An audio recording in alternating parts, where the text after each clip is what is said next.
नमस्कार, सत्यहिंदी.com में आपका स्वागत है। एक नजर अब तक की सुर्खियों पर। राहुल गांधी की भारत जोड़ो यात्रा पंजाब पहुंच चुकी है। इस दौरान पंजाब के सरहिंद में राहुल गांधी ने जनता को संबोधित किया और बीजेपी और आरएसएस पर हमला बोला। राहुल ने बीजेपी आरएसएस पर देश का माहौल बिगाड़ने का आरोप लगाया। फतेहगढ़ साहिब में माथा टेकने के बाद राहुल गांधी ने कहा, देश में नफरत का माहौल फैल गया है। बीजेपी और आरएसएस के लोग एक धर्म को दूसरे धर्म के खिलाफ, एक जाति को दूसरी जाति के और एक भाषा को दूसरी भाषा के खिलाफ देश को बांट रहे हैं। उन्होंने देश का माहौल बिगाड़ दिया है। राहुल गांधी ने कहा कि हमने सोचा देश को मोहब्बत, एकता और भाईचारे का रास्ता दिखाना चाहिए, इसलिए हमने ये यात्रा शुरू की। राहुल ने कहा कि भारत जोड़ो यात्रा को भरपूर सफलता मिल रही है। ये देश भाईचारे का है और एक सम्मान का है, इसलिए ये यात्रा सफल है। आरएसएस प्रमुख मोहन भागवत ने भारतीय मुसलमानों को लेकर कहा है कि इस्लाम को भारत में कोई खतरा नहीं है, लेकिन उसे वर्चस्व का अपना भाव छोड़ देना चाहिए। आरएसएस से जुड़ी मैगजीन पांचजन्य और ऑर्गेनाइजर को दिए इंटरव्यू में सरसंघ चालक भागवत ने कहा कि सरल सत्य ये है कि हिंदुस्तान को हिंदुस्तान ही रहना चाहिए। आज भारत में रहने वाले मुसलमानों को कोई नुकसान नहीं है। यदि वो अपने विश्वास पर टिके रहना चाहते हैं तो वो कर सकते हैं। यदि वो अपने पूर्वजों की आस्था में लौटना चाहते हैं तो वो ऐसा कर सकते हैं। ये पूरी तरह उनकी पसंद है। मोहन भागवत ने कहा कि भारत में इस्लाम को कोई खतरा नहीं। हाँ, हम बड़े हैं, हम एक समय राजा थे, हम फिर से राजा बने, ये छोड़ना होगा। हम सही हैं, बाकी गलत हैं, ये सब छोड़ना पड़ेगा। हम अलग हैं, इसलिए अलग ही रहेंगे। हम सबके साथ मिलकर नहीं रह सकते, ये छोड़ना पड़ेगा। किसी को भी छोड़ना पड़ेगा। ऐसा सोचने वाला कोई हिंदू है, उसको भी छोड़ना पड़ेगा। कम्युनिस्ट है, उसको भी छोड़ना पड़ेगा। आरएसएस प्रमुख मोहन भागवत ने यह दावा भी किया कि हिंदू समाज एक और युद्ध के बीच में है। उन्होंने कहा, यह युद्ध किसी बाहरी दुश्मन के खिलाफ नहीं, बल्कि भीतर के दुश्मन के खिलाफ है। इसलिए हिंदू समाज, हिंदू धर्म और हिंदू संस्कृति की रक्षा के लिए युद्ध हो रहा है। उन्होंने कहा कि अब विदेशी आक्रांता तो नहीं है, लेकिन विदेशी प्रभाव और विदेशी साजिशें जारी हैं। संघ प्रमुख ने कहा कि चूंकि ये युद्ध है, इसलिए लोग अति उत्साही हो सकते हैं। हालांकि ऐसा नहीं होना चाहिए, लेकिन फिर भी भड़काऊ बयानबाजी होगी। आरएसएस प्रमुख मोहन भागवत के बयान के बाद एआईएमआईएम प्रमुख असदुद्दीन ओवैसी ने पलटवार किया है। ओवैसी ने एक के बाद एक कई ट्वीट कर कहा कि मुसलमानों को भारत में रहने या हमारे धर्म का पालन करने की अनुमति देने वाले मोहन भागवत कौन होते हैं? हम भारतीय हैं क्योंकि अल्लाह ने चाहा। उन्होंने हमारी नागरिकता पर शर्तें लगाने की हिम्मत कैसे की? हम यहाँ अपने विश्वास को समायोजित करने या नागपुर में कथित ब्रह्मचारियों के समूह को खुश करने के लिए नहीं है। एआईएमआईएम प्रमुख ने कहा कि मोहन कहते हैं कि भारत को कोई बाहरी खतरा नहीं है।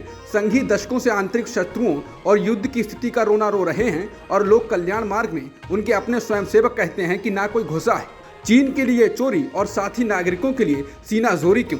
यदि हम वास्तव में युद्ध में हैं तो क्या स्वयंसेवक सरकार 8 से अधिक वर्षों से सो रही है? आरएसएस की विचारधारा भारत के भविष्य के लिए खतरा है। भारतीय असली आंतरिक शत्रुओं को जितनी जल्दी पहचान लें उतना ही अच्छा होगा। ओवैसी ने ट्वीट में प्रधानमंत्री मोदी का भी जिक्र करते हुए कहा कि पीएम दूसरे देशों के सभी मुस्लिम नेताओं को गले क्यों लगाते हैं, लेकिन अपने देश में एक भी मुस्लिम को गले लगाते नहीं दिखते। ये अभद्र भाषा नहीं है तो और क्या है? पंजाब के मुख्यमंत्री भगवंत मान ने पीसीएस अफसरों के द्वारा की जा रही हड़ताल को लेकर बेहद सख्त रुख अपना लिया है। मान ने बुधवार को ट्वीट कर कहा कि भ्रष्टाचार के मामले में किसी को भी नहीं बख्शा जाएगा, चाहे वो कोई मंत्री हो, कोई संतरी हो या उनका ही कोई सगा संबंधी हो। भगवंत मान ने ट्वीट कर कहा कि जनता के एक एक पैसे का हिसाब लिया जाएगा। बता दें, पीसीएस अफसरों की हड़ताल के कारण पंजाब के सरकारी दफ्तरों में कामकाज प्रभावित हो रहा है और इस वजह से लोगों को खासी परेशानी हो रही है। लोगों का कहना है कि अफसरों को अपने काम पर जल्द से जल्द लौटना चाहिए, जिससे दफ्तरों में आए फरियादी और आम जनता अपनी समस्याओं को उनके सामने रख सकें। मुख्यमंत्री मान ने पीसीएस अफसरों द्वारा की जा रही हड़ताल को पूरी तरह अवैध बताया है और स्पष्ट रूप से कहा कि जो लोग बुधवार को दिन में 2 बजे तक अपने काम पर वापस नहीं लौटेंगे, उन्हें निलंबित कर दिया जाएगा। बता दें कि आईएएस अफसर नीलिमा के खिलाफ विजिलेंस ब्यूरो ने भ्रष्टाचार का मामला दर्ज किया है, जबकि पीसीएस अफसर नरेंद्र सिंह धालीवाल को गिरफ्तार किया है। इसे लेकर राज्य सरकार और आईएएस पीसीएस अफसरों के बीच टकराव के हालात बन गए हैं। जमीन के लगातार धंसने के कारण संकट के मुहाने पर खड़े उत्तराखंड के जोशीमठ शहर में स्थित 2 होटलों को गिराने का काम आज किया जाएगा। पहले इन होटलों को मंगलवार को गिराया जाना था, लेकिन होटल के मालिकों ने अचानक होटल गिराए जाने की कार्रवाई का विरोध किया और कहा कि उन्हें इस बारे में पहले से कोई सूचना नहीं दी गई। होटल मालिकों ने कहा कि उन्हें इस बारे में अखबार में छपे विज्ञापनों से सूचना मिली। इन होटलों के नाम मनाली इन और होटल माउंट व्यू हैं। होटल मालिकों ने कहा कि उन्होंने इन होटलों को खून पसीने की कमाई से बनाया और उन्हें इसका मुआवजा दिया जाना चाहिए। होटलों को गिराए जाने की कार्रवाई को देखते हुए आसपास के इलाकों में बिजली काट दी गई है। खतरे की जद में आए कुछ घरों को भी गिराया जाना है। जोशीमठ के स्थानीय लोगों ने कहा कि प्रशासन ने कुछ नहीं बताया है कि जिन लोगों की संपत्तियों को तोड़ा जाएगा उन्हें मुआवजा किस आधार पर दिया जाएगा। उन्होंने मांग की है कि उन्हें बद्रीनाथ धाम मास्टर प्लान की तर्ज पर मुआवजा दिया जाना चाहिए। इसे देखते हुए जोशीमठ के प्रशासन ने सभी अफसरों और जिन होटलों को तोड़ा जाना है उनके मालिकों के साथ बैठक की है। पुलिस और प्रशासन के तमाम अफसरों के साथ ही राज्य सरकार के संबंधित महकमों की टीम भी यहां मौजूद है। जोशीमठ में अब तक 600 से ज्यादा घरों में चौड़ी दरारें आ चुकी हैं और राज्य सरकार ने 4000 से ज्यादा लोगों को सुरक्षित स्थानों पर विस्थापित किया है। निर्देशक एस राजामौली की फिल्म RRR के गाने नाटू नाटू को बेस्ट ओरिजिनल सॉन्ग के लिए गोल्डन ग्लोब्स का अवार्ड मिला है। ये पहली भारतीय फिल्म है जिसने गोल्डन ग्लोब्स का अवार्ड जीता है। इस गाने में संगीत MM कीरावनी ने दिया था, जबकि गायक काल भैरव और राहुल सिप्लुकुंज थे। 4 अन्य गाने भी इस अवार्ड को हासिल करने की दौड़ में थे। गोल्डन ग्लोब्स 2023 का आयोजन कैलिफोर्निया में किया जा रहा है। गोल्डन ग्लोब जीत चुका ये गाना प्रतिष्ठित एकेडमी अवार्ड के लिए भी ओरिजिनल सॉन्ग कैटेगरी में मुकाबले में है। शॉर्टलिस्ट गानों की सूची हाल ही में जारी की गई है। जम्मू कश्मीर के पूर्व मुख्यमंत्री गुलाम नबी आज़ाद को एक और झटका मिला है। पूर्व MLC निजामुद्दीन खटाना सहित 2 और नेताओं ने उनकी पार्टी डेमोक्रेटिक आज़ाद पार्टी को छोड़ दिया है। बता दें, इससे पहले दिसंबर में गुलाम नबी आज़ाद ने पूर्व उप मुख्यमंत्री ताराचंद सहित 3 नेताओं को पार्टी से निष्कासित कर दिया था।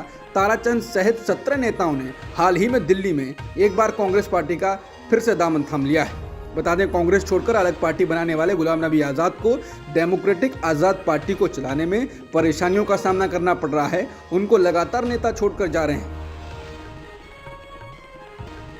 सुप्रीम कोर्ट कॉलेजियम ने मंगलवार को हुई बैठक में 4 हाईकोर्ट के लिए जजों के नाम की सिफारिश की है। इन हाईकोर्ट में मणिपुर, कर्नाटक, बॉम्बे और गुजरात हाईकोर्ट शामिल है। इनमें कुछ ऐसे भी नाम हैं जिनकी दोबारा सिफारिश की गई है। CJI DY चंद्रचूड़ की अध्यक्षता वाले कॉलेजियम ने कर्नाटक हाईकोर्ट के जस्टिस के रूप में अधिवक्ता नागेंद्र रामचंद्र नायक को नियुक्त करने के अपने फैसले को तीसरी बार दोहराया है।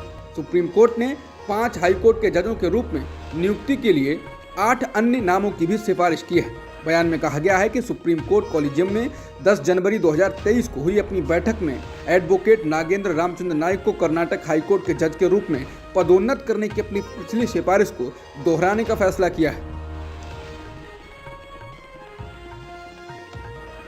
भारत और श्रीलंका के बीच गुवाहाटी में खेले गए सीरीज के पहले एक दिवसीय मैच में भारत ने श्रीलंका पर 67 रनों से जीत हासिल की। भारतीय बल्लेबाजों ने शानदार प्रदर्शन किया। वहीं मैच के दौरान एक ऐसा वाकया भी हुआ जिसकी तारीफ हो रही है।